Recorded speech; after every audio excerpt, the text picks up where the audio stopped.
students, welcome to Convent English High School. In a previous lecture, we discussed about addition and subtraction of vector and associative and commutative law of a vector, right? In this lecture, we will study null vector and unit vector and exercise 4.1, 2 and 3. Okay? So start with null vector, and null vector is obtained from two vector which have a same magnitude but different direction as shown in the figure. Null vector क्या है? तो null vector हमें दो vector से मिलते हैं और वो दो वेक्टर भी कैसे होंगे? सेम मैग्नीट्यूड होगा, लेकिन डायरेक्शन कैसी होगी? अपोजिट होगी. तो देखो, आप देख रहे हो यहाँ पे ये ए है, उसकी डायरेक्शन कैसी है? अपवर्ड्स है. लेकिन ये जो माइनस ए है उसकी डायरेक्शन कैसी है? डाउनवर्ड्स. तो हमने आगे के लेक्चर में ही देखा था कि अगर यहाँ पर ए है जो कि अपवर्ड्स है, तो डाउनवर्ड्स में जो होगा उसकी जो सिंबल है वो कैसा हो जाएगा? माइनस. अगर ये ए है तो ये डाउनवर्ड्स में होगा माइनस है. क्यों? क्योंकि डायरेक्शन उसकी अपोजिट में है. हमने सब्ट्रैक्शन देख रहे थे तब देखा था ना, बी नीचे था तो अपवर्ड्स क्या होता था? माइनस बी था, राइट? तो उसी तरह से ये अगर ए है तो डाउनवर्ड्स में क्या होगा? ये माइनस है. तो दो वेक्टर है, दोनों के सेम मैग्नीट्यूड है, लेकिन उनकी डायरेक्शन डिफरेंट है. तो उसे हम क्या कहेंगे? Null vector. तो null vector is denoted by zero, पर ऊपर एरो लगाना भूलना नहीं क्योंकि ये वेक्टर है. ठीक है? कैसे जीरो? तो ए प्लस माइनस ए, ये दोनों वेक्टर का हमें क्या करना है? एडिशन करना है. ए प्लस माइनस ए प्लस माइनस माइनस ए माइनस ए यानी कि जीरो, तो हो जाएगा जीरो. इसलिए हम नल वेक्टर को जीरो से डिनोटेड करते हैं. Okay. Next is unit vector. A vector whose magnitude is 1 is called a unit vector. तो ऐसे वेक्टर जिसका मैग्नीट्यूड क्या हो? 1 हो, उसे हम कहेंगे unit vector. It represent direction, और वो हमें क्या रिप्रेजेंट करते हैं? डायरेक्शन रिप्रेजेंट करते हैं. ये चीज आपको बहुत ही ज्यादा ध्यान देख के देखना है क्योंकि ये इंपॉर्टेंट है. हर बार आपको आगे इसका यूज करना होगा. ठीक है? In a Cartesian coordinate system x y and Z axis have a unit vectors i cap, j cap and k cap respectively. तो ये चीज आपको याद रखनी है, आपको आगे हर बार काम आएगी. क्या है? यहाँ पे देखो, आपको थ्री एक्सिस दिखाई दे रही है, X axis, Y axis and Z axis.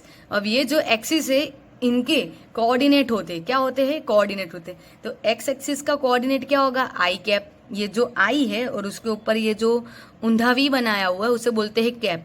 ठीक है? तो एक्स का कोऑर्डिनेट क्या होगा? आई कैप, वाई का जे कैप और जेड का के कैप.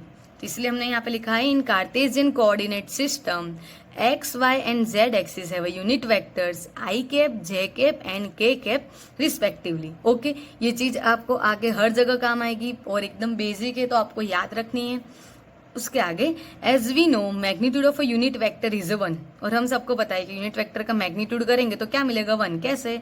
तो यहाँ पे लिखा हुआ है. ठीक है? ओके. चलो, तो आई कैप, जे कैप और के कैप तीनों को हमने किस में रख दिया? मॉड में रख दिया, यानी कि मैग्नीट्यूड लिया. तो मुझे क्या मिलेगा? 1. ठीक है? Unit vector denoted by N cap. जैसे यहाँ पे नल वेक्टर को 0 से दिखाते थे, उसी तरह से यूनिट वेक्टर को किससे डिनोटेड करेंगे? नल वेक्टर, यानी कि यूनिट वेक्टर है उसे डिनोटेड करेंगे एन कैप, एन और उसके ऊपर कैप बनाना है. ठीक है? Unit vector obtain by dividing vector with its magnitude. तो ये भी आपको एक ध्यान रखना है कि आपको यूनिट वेक्टर कब मिलेगा? तो जो मेन वेक्टर है उसके मैग्नीट्यूड के साथ में आप उसे डिवाइड करोगे तो आपको यूनिट वेक्टर मिलेगा. जैसे कि यहाँ पे मेन वेक्टर कौन सा है? ए. उसके मैग्नीट्यूड के साथ में आप डिवाइड करोगे तब जाके आपको यूनिट वेक्टर मिलेगा. कैसे? देखो, ए तो एज इट इज लिखेंगे, मैग्नीट्यूड में से ए बाहर आएगा, अगर पॉजिटिव हो तो पॉजिटिव, नेगेटिव हो तो पॉजिटिव बन के बाहर आएगा. तो ए मैग्नीट्यूड से बाहर निकालेंगे तो ए ही बनेगा. ए डिवाइडेड बाय ए यानी कि क्या मिलेगा? 1, और 1 यानी क्या होता है? Unit vector. ओके. ख्याल आया कि नहीं? तो आप लोगों को याद रखना है यूनिट वेक्टर यानी कि क्या होगा? 1. ठीक है? और कार्टेशियन कोऑर्डिनेट सिस्टम में एक्स वाई जेड का वेक्टर्स क्या, यूनिट वेक्टर्स क्या होंगे? आई cap, j cap and k cap. Okay. और इसे डिनोटेड करते हैं एन कैप से, और ये फिगर आपको याद रखनी है. Next is exercise 4.1. State for each of the following physical quantity if it is a scalar और ए वेक्टर। तो नीचे आपको कई सारी फिजिकल क्वांटिटी दी गई है जिसमें से आपको सिलेक्ट करना है कि कौन सी स्केलर क्वांटिटी है और कौन सी वेक्टर क्वांटिटी है। ठीक है, अब हमें कुछ फिजिकल क्वांटिटी दी गई जिसके हम नाम देखते हैं। Volume, mass, speed, acceleration, density, number of moles, velocity, angular frequency, displacement and angular velocity. अब इसमें से हमें देखना है कि कौन सी वेक्टर क्वांटिटी और कौन सी स्केलर क्वांटिटी है। लेकिन ये देखने से पहले हमें कुछ याद करना होगा कि वेक्टर किसे बोलते हैं और स्केलर किसे कहते हैं। तो वेक्टर क्वांटिटी किसे कहेंगे, तो जिसके अंदर मैग्नीट्यूड और डायरेक्शन दोनों हो। ठीक है, लेकिन स्केलर के अंदर डायरेक्शन नहीं होती है, स्केलर के पास में सिर्फ मैग्नीट्यूड होता है। तो हमने कुछ याद किया था कि scalar quantity has a magnitude only but vector quantity has a magnitude and direction both. याद आया कि नहीं? तो इन शॉर्ट हमें ये याद रखना है कि स्केलर वेक्टर दोनों में मैग्नीट्यूड तो होता ही है, लेकिन वेक्टर के अंदर कुछ ज्यादा का होता है, क्या? डायरेक्शन। तो मैंने आप लोगों को ये भी बोला था कि दोनों में कंफ्यूजन हो जाते हैं, सब बच्चे ये दोनों चीज के अंदर कंफ्यूज हो जाते हैं। तो मैंने आपको कहा था कि इसको याद रखना है वीडी। कैसे याद रखना है? V D, V for vector and D for direction. तो जिसके अंदर डायरेक्शन आएगी उसे हम कहेंगे वेक्टर, जिसके अंदर डायरेक्शन नहीं आएगी उसे हम कहेंगे स्केलर। एकदम इजी। ठीक है, चलो स्टार्ट करते हैं। वॉल्यूम, तो वॉल्यूम है, तो वॉल्यूम तो आप पहले से पढ़ते हुए, वॉल्यूम का फॉर्मूला क्या होता है? Length multiply length multiply length. उसमें कहीं भी हम डायरेक्शन दिखाते हैं नहीं, तो वॉल्यूम आ जाएगा स्केलर क्वांटिटी। उसके बाद में है मास, तो मास है तो मास उसका होता है केजी, तो उसमें भी हम कोई डायरेक्शन नहीं दिखाते, तो वो भी होगा स्केलर में। Speed, speed distance upon time, distance भी स्केलर है, टाइम भी स्केलर है, तो स्पीड भी आएगा स्केलर क्वांटिटी में। अब है एक्सेलरेशन, एक्सेलरेशन किसे कहते हैं? तो चेंज इन वेलोसिटी पर unit time is called acceleration. तो वेलोसिटी ही कैसा है? वेक्टर क्वांटिटी है, तो फिर उसके ऊपर से मुझे एक्सेलरेशन मिलता है, वो भी वेक्टर होगी, तो वो होगा वेक्टर क्वांटिटी। डेंसिटी, डेंसिटी क्या है? Mass upon volume. अब मास भी स्केलर है, वॉल्यूम भी स्केलर है, तो डेंसिटी भी स्केलर ही होनी है, तो ये हो जाएगा scalar quantity. Number of moles, अब नंबर ऑफ मोल्स में तो क्या बताना, नंबर होंगे तो वो तो स्केलर ही होंगे, तो वो हो जाएगी स्केलर क्वांटिटी। वेलोसिटी, अभी हमने देखा वेलोसिटी कैसी है? वेक्टर क्वांटिटी है, तो ये हमने लिख दिया वेक्टर क्वांटिटी। क्यों? क्योंकि वेक्टर क्वांटिटी कैसे है, तो मैंने आप लोगों को वेलोसिटी चलाया था तब बताया था, वेलोसिटी क्या होता है?